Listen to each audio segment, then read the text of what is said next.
Welcome to Telling Tales with me, Oleri. Today's folk tale is about a man named Adamu Akpeja who lived in the kingdom of Iluogbon. One day, the people of Iluogbon woke up to the sad news that the very kind king had just died. He had just passed on. They had erstwhile prayed.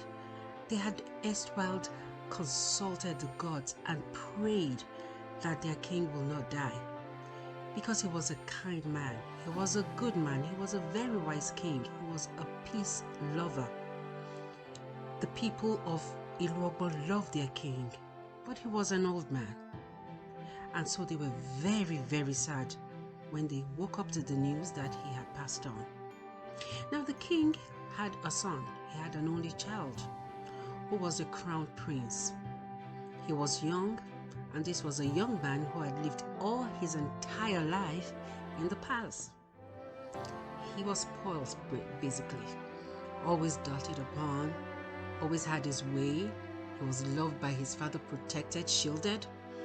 He had everything he wanted at his beck and call. So he was a young man, and of all the things, the people hoped that he would be anything like his father.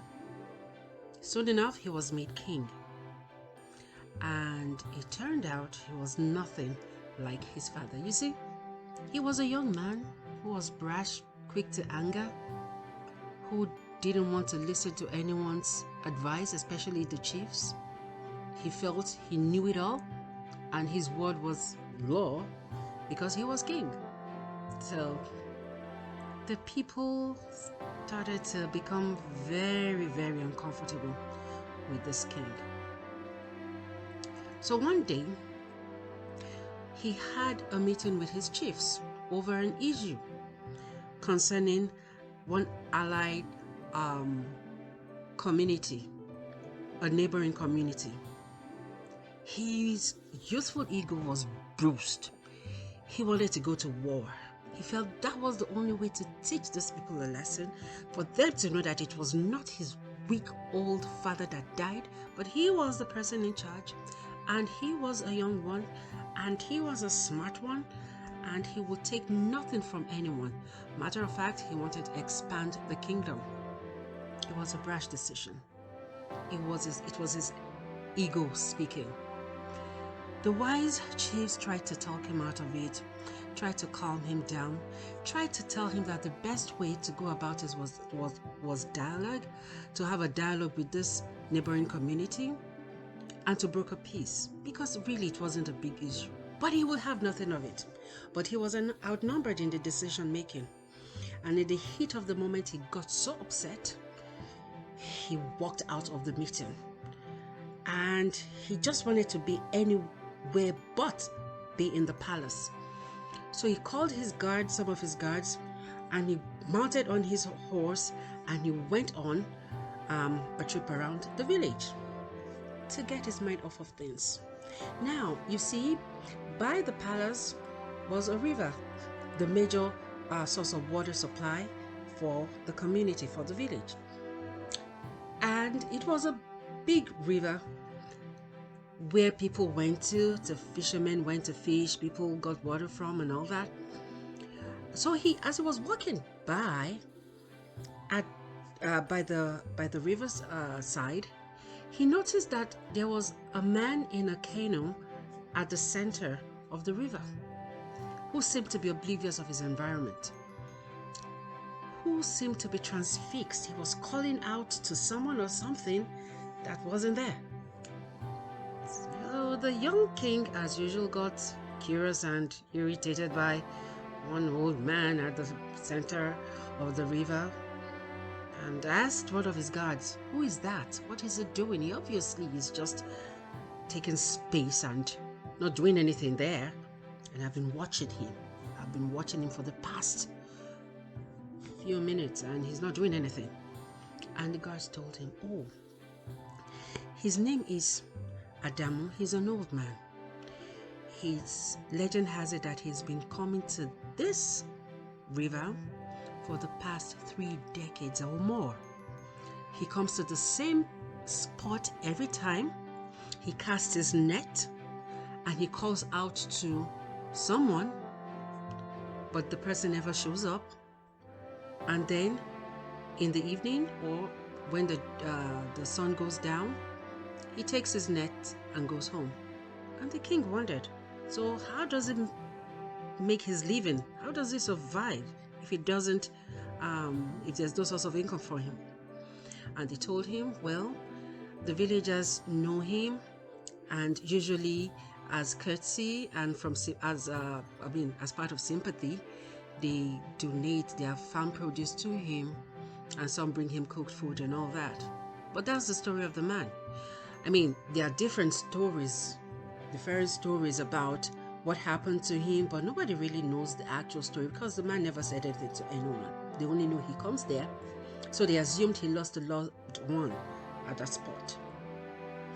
Curious, the arrogant little young king got out from his horse and went straight to the river bank and ordered the man to be brought to him. His guards went in and brought Adamu. And when they brought Adamu, the frail old man looked at the king and was wondering why he was disturbed from his whatever it is he was doing there. And the young king asked him why he came to the same spot every day as he heard.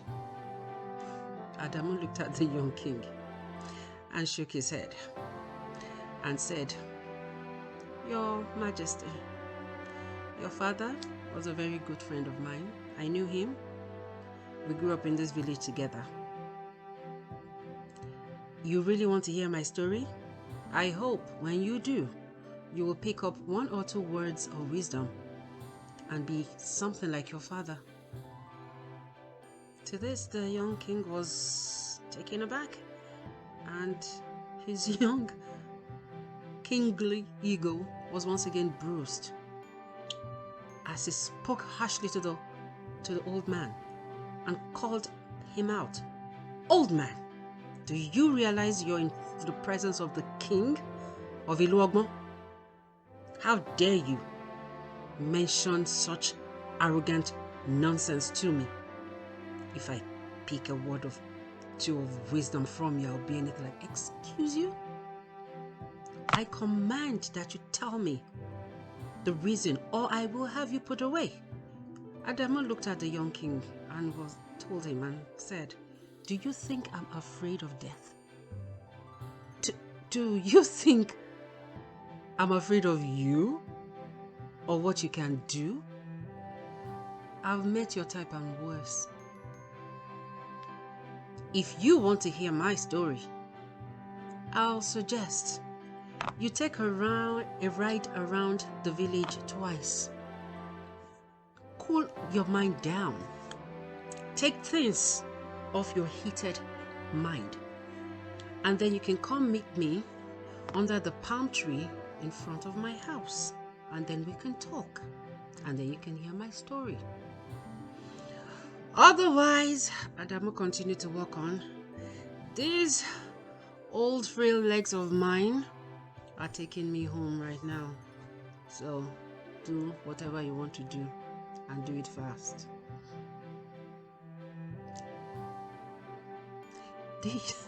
The young king was devastated. No one has ever spoken to him, ever, in that manner. Not when his father was alive, more so not when he is king now.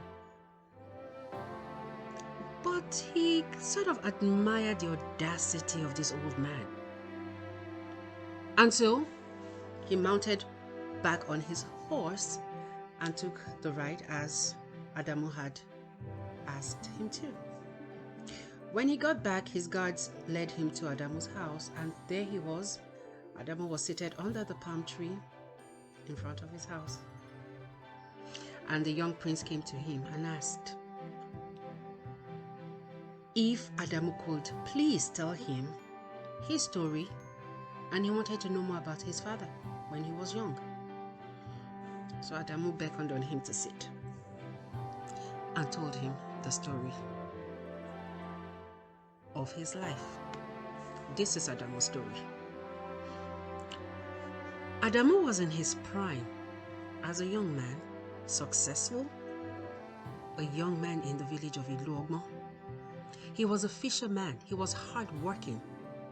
At that time, he already had his own home.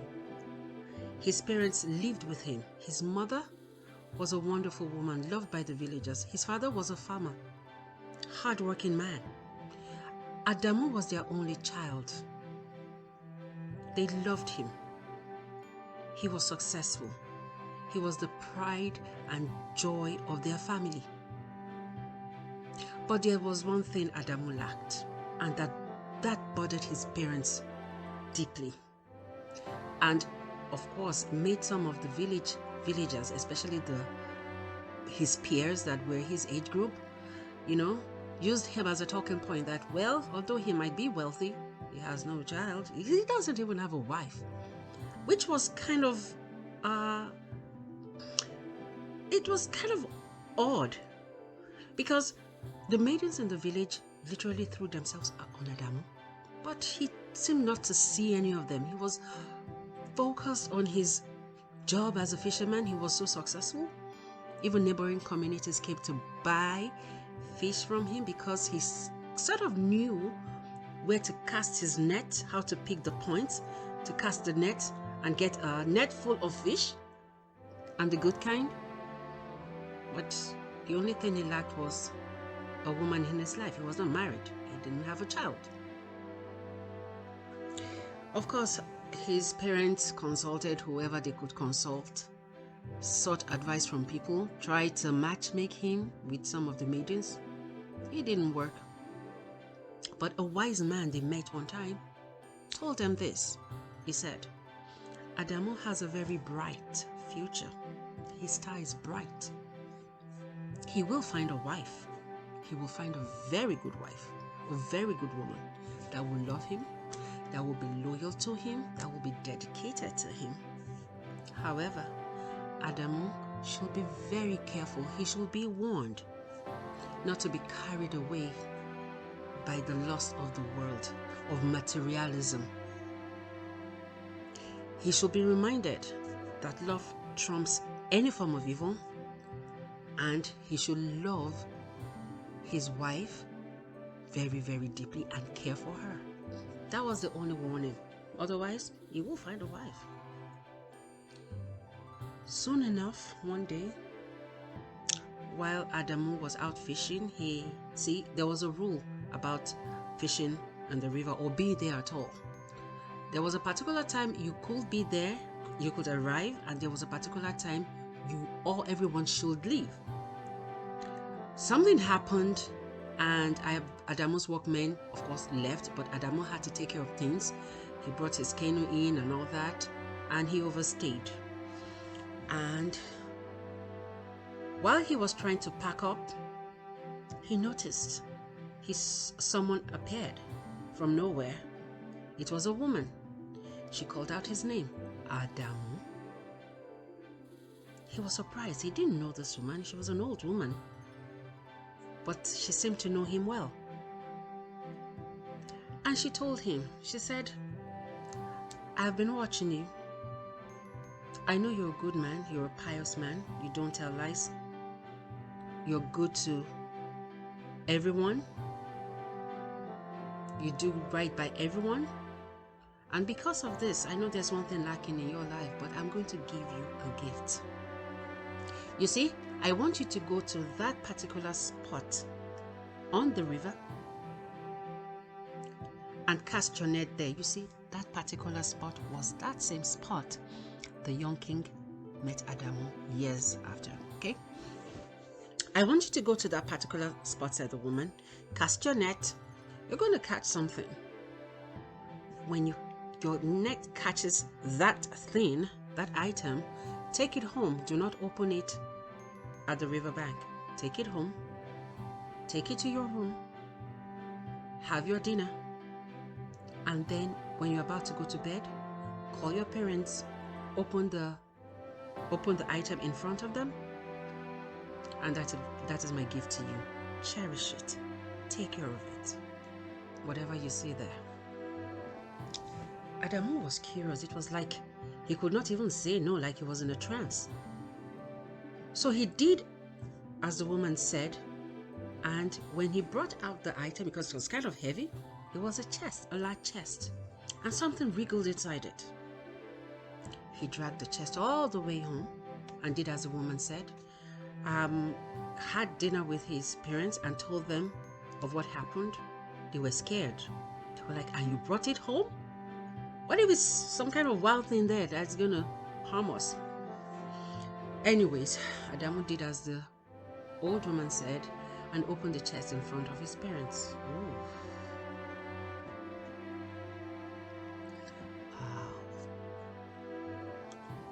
When he opened the chest, they could not believe what they saw.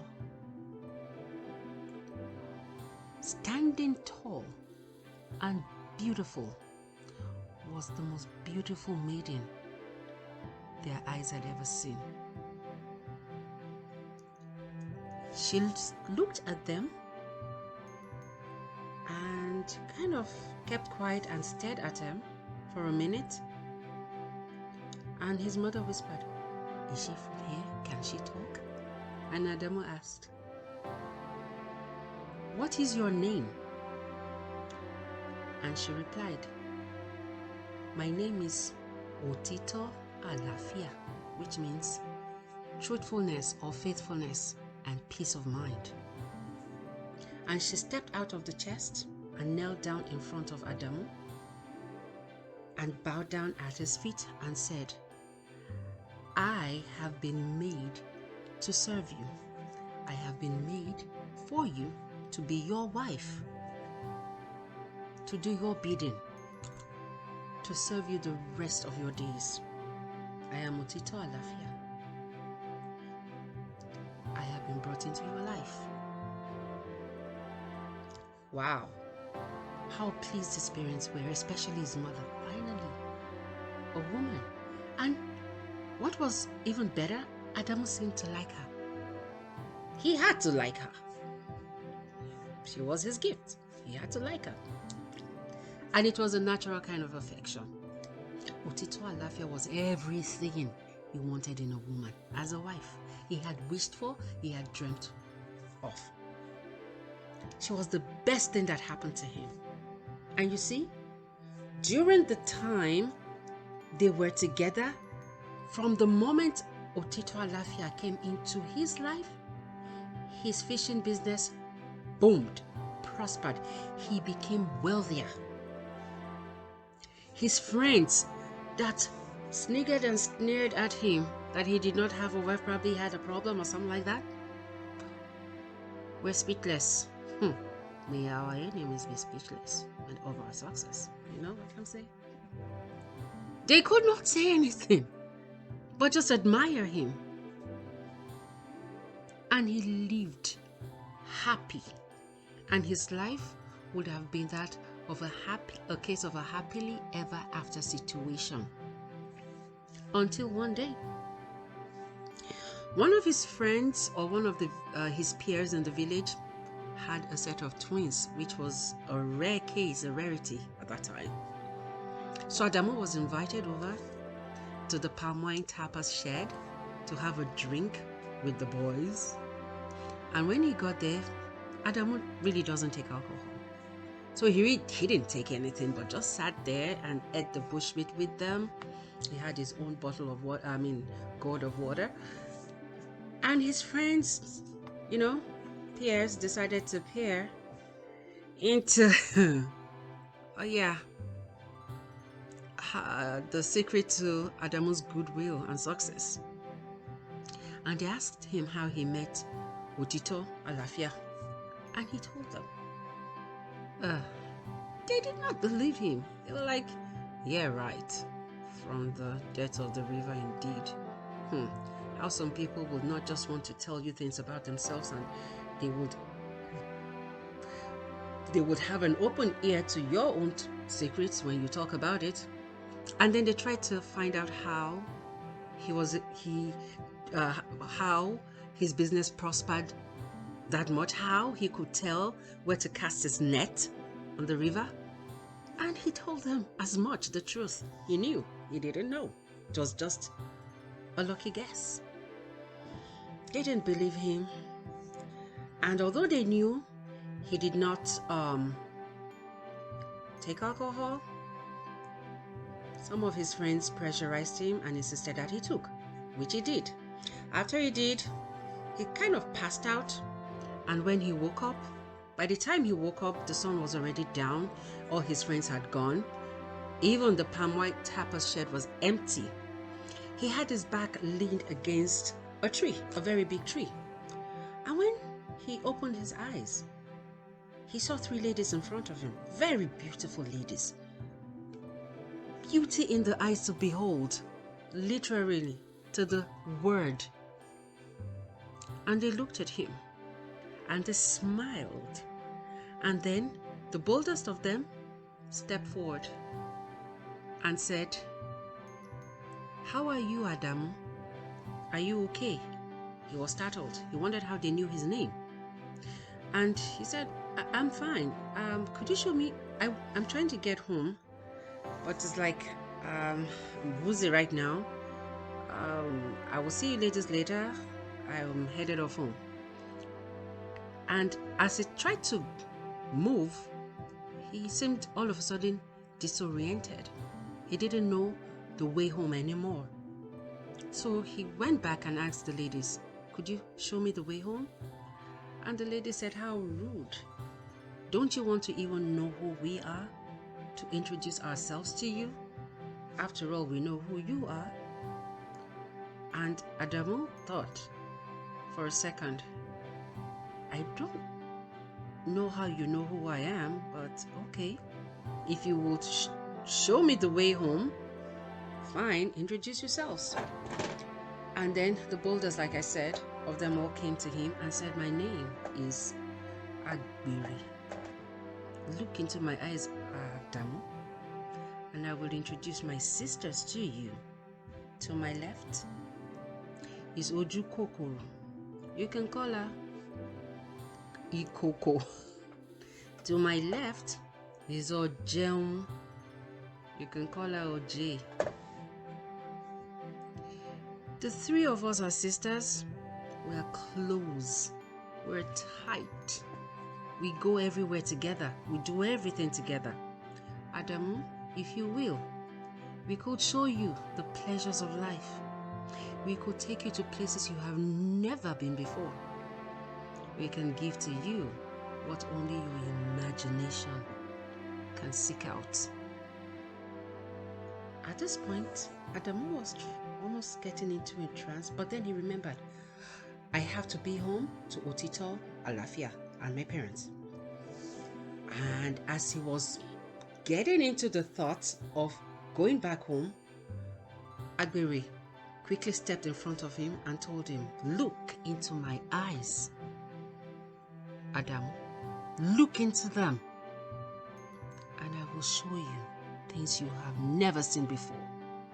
I will give you an experience of a lifetime you will never forget. Look into my eyes." And Adamu looked. He shouldn't have. And the more he looked into her eyes, the more he forgot about Otito, Alafia, and his parents. And then Ojukokoro stepped forward and said, "Just say the word, and we will take you to places you haven't been before. Right here, right now. Just say the word." You see, they needed that affirmation, that confirmation from him. He needed to say it, that he wanted them to take him to the place where he has never been before. Adamu shouldn't have said yes. Adamu said yes. And to which Ojukokoro said, "Step aside." And then, all of a sudden, from nowhere, a door appeared at the back of the tree. And they stepped into it. And when they stepped inside the tree, it was the most beautiful thing Adam had ever seen. It was a very large room, a very, very, very large room that seemed to be in a very large house, that seemed to be in a very large kingdom. It was bedazzled with gold. In fact, it was bedazzled with rare gems, everywhere glittering. Ojukokoro told Adamu, all this can be yours. It will take you to a world you have not been before. It can be yours, you can have it. And Adamu thought to himself, all of this? She said, and more. The streets of this kingdom is lined with all such good things. And they can be yours, you can take them back home. And greed set into the mind of Adamu, thinking, I will not just be the wealthiest fisherman in Iluobu. I will be the wealthiest man ever. And as he tried to pick some of the items, they told him, hey, stop. Not done yet. We still have more things for you. And then, Ojeun Buruburu walked up to him and said, it's been a long day, Adamu. You must be hungry. Adamu thought for a while. I attended a party and had some drinks and passed out. I don't think I'm hungry. And she whispered into his ears, yes, Adamu, you are hungry. In fact, you are very, very hungry. And all of a sudden, Adamu started to feel the hunger pangs biting. And Ojukokoro said, say the word. Say the word that you are hungry and you will eat our food. And we will give you delicacies from around the world, of which you know about and of which you do not or have never tasted. Adamu hesitated a while, again recalling that Otito Alafia should have prepared his dinner and he should be home having dinner. While this thought was going through his head, Agberi came to his ears and whispered, Adamu, you are hungry. You will eat our food. Say yes, Adamu. Look into my eyes and say yes, Adamu. Adamu should not have looked into her eyes. Adamu looked into her eyes and said yes. And immediately he said, yes, I will eat your food. Before he could complete the sentence, boom, there was a spread of delicacy. Seemed like an endless spread on a table of the world's finest delicacies. The aroma was everywhere. Oh my gosh. Adamu jumped and dived in and ate, and he continued eating. And it seemed as though the more he ate, the hungrier he became. After a while, they told him to stop, to come have a good time with them. A seduction came, which is Agbiri. And she said, you think Otito Alafia is the best you've had? We are sisters. There's more of us from where we came. Join us to have the pleasures of life. And Adamu did. You see, Adamu was with these sisters for about 5 days. He thought he was just with them for about 5 hours. Otito Alafia, sensing something had happened, alerted the parents before the dusk of that same day it started. But they were like, oh, Adamu will come. And she kept imploring on them, let us go to the palm wine tapper's shed. Let us get Adamu. They're like, no, he's a mature man. He will come home. He did not. And then they panicked for 5 days. On the 5th day, Adamu woke up in front of his home. He did not know how he got there. His parents and Otito Alafia met him there. And when he woke up, he started to get irritated by everyone. He didn't even care that they were concerned and worried and they had panicked for 5 good days. He thought he was away for 5 hours. But when he was informed it was 5 days, it didn't make a difference to him. He was just basically irritated. And when Otito Alafia told him that, hey, husband of mine, Olowori, I have made your breakfast. He thought, breakfast? What breakfast? And she brought his favorite breakfast. Adamu looked at it and was like, Eko ati moi moi. Me, eat eko ati moi moi. Take this nonsense out of my sight. Adamu had tasted the food of the world. What was eko and moi moi? From where? He didn't have breakfast. He angrily got his net and his fishing tools and went to the river. He did not do well that day because his mind was fixated on the ladies who kept hounding him. Later on during the week, it was a hopeless period for his parents and for Otito Alafia, as Otito Alafia could not do anything good anymore. He was irritated by her. And by the very words of the ladies, she was boring. She was a yes wife. A wife that could not think for herself. She had no adventure. It was whatever he wanted. What was the adventure in that? And he told her that much. Why are you so boring? Why do you not have anything up here other than what I want? That is what you want to do. You want to pleasure me every time. Why would you want to pleasure me every time? Are you not your own human? Excuse me. You're irritating. You're boring. I don't like anything about you. Otito Alafia knew where this was coming from, but still was kinder, more understanding, and his parents could not be more grateful. Then Adamu started trying to go back to the palm wine tapas shed to see if he could encounter the ladies again. And then one day, soon enough, he did. Was he so glad? When he saw them, he was like, oh yes, let's go back to that place where all these things happened. And they said, no, hold on. Something must give. And he was like, what? I'll give you anything. And they said, no, it's not as much as what you will give us, it's what we want you to lose. And he was like, what you want me to lose? What is that? He said, you need to lose Otito Alafia in your life. We don't like her. She's a hindrance. She's boring. And if you do not do this, if you do not lose Otito Alafia, we will leave and we'll find another young man that will be pleasure, because we do not like the likes or the types of Otito Alafia. And poof, they were gone.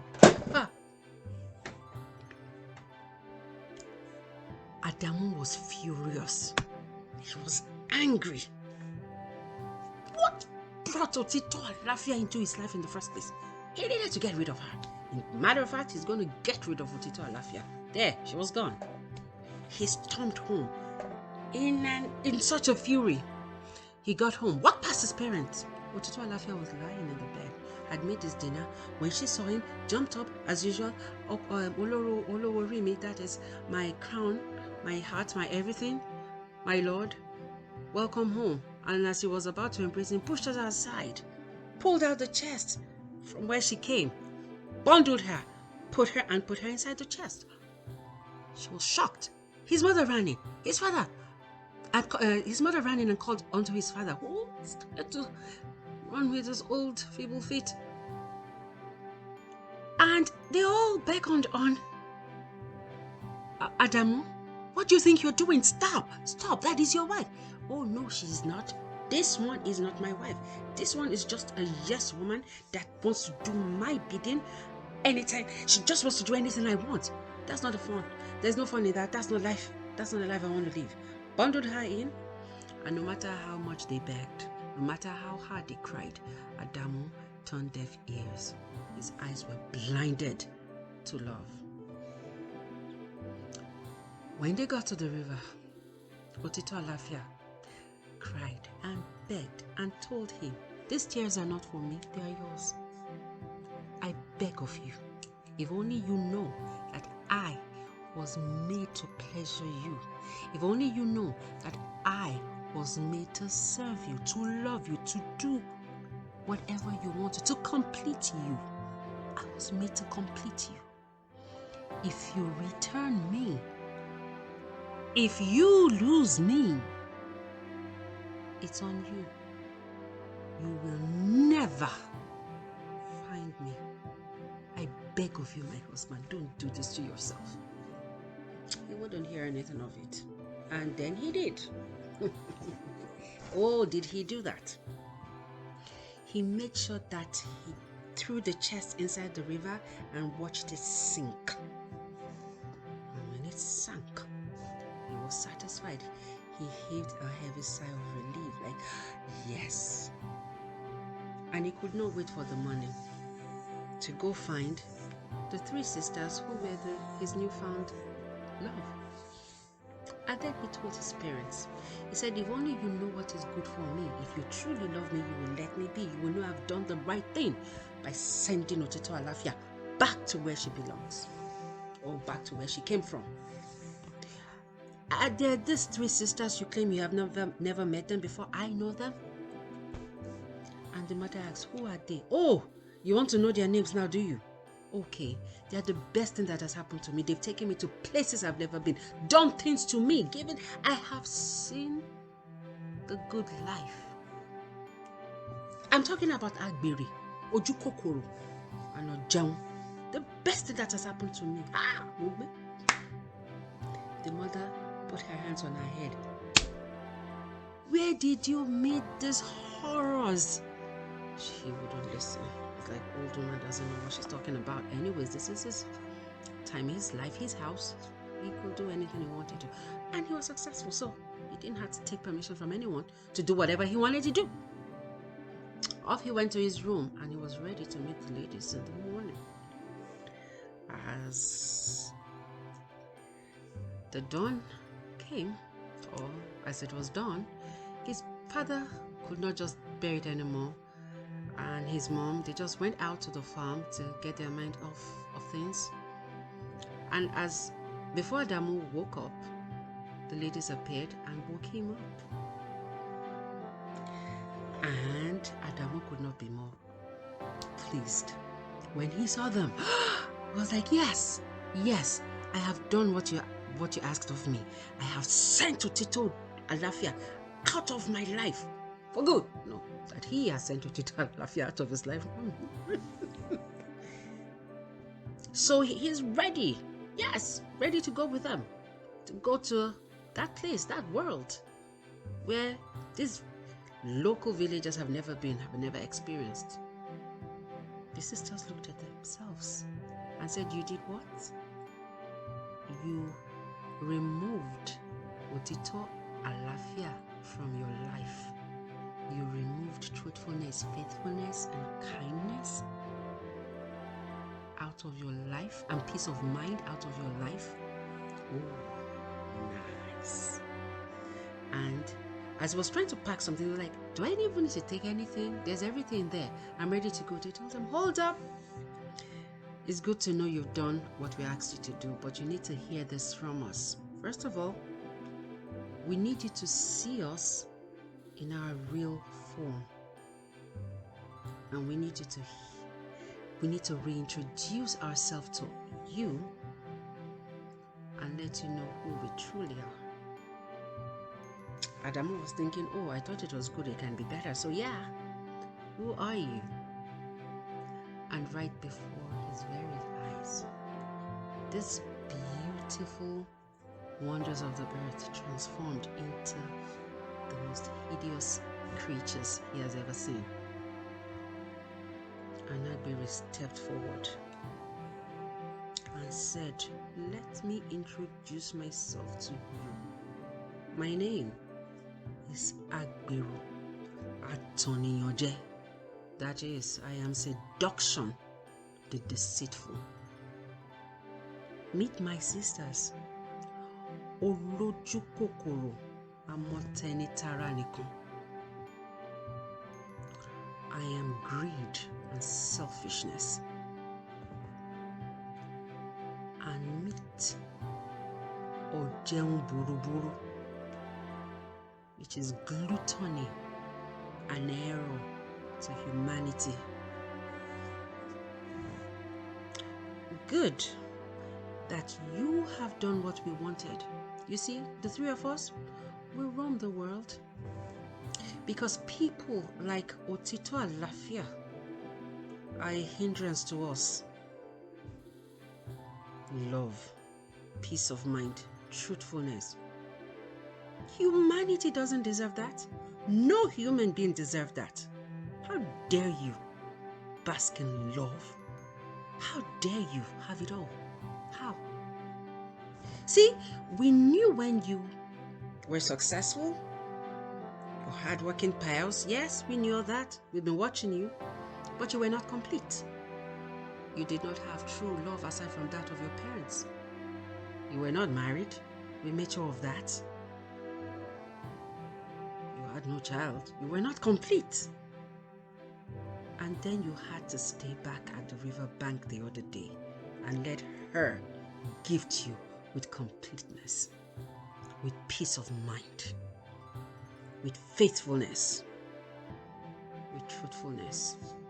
How dare you have it all? You see me, Agbiri, seduction.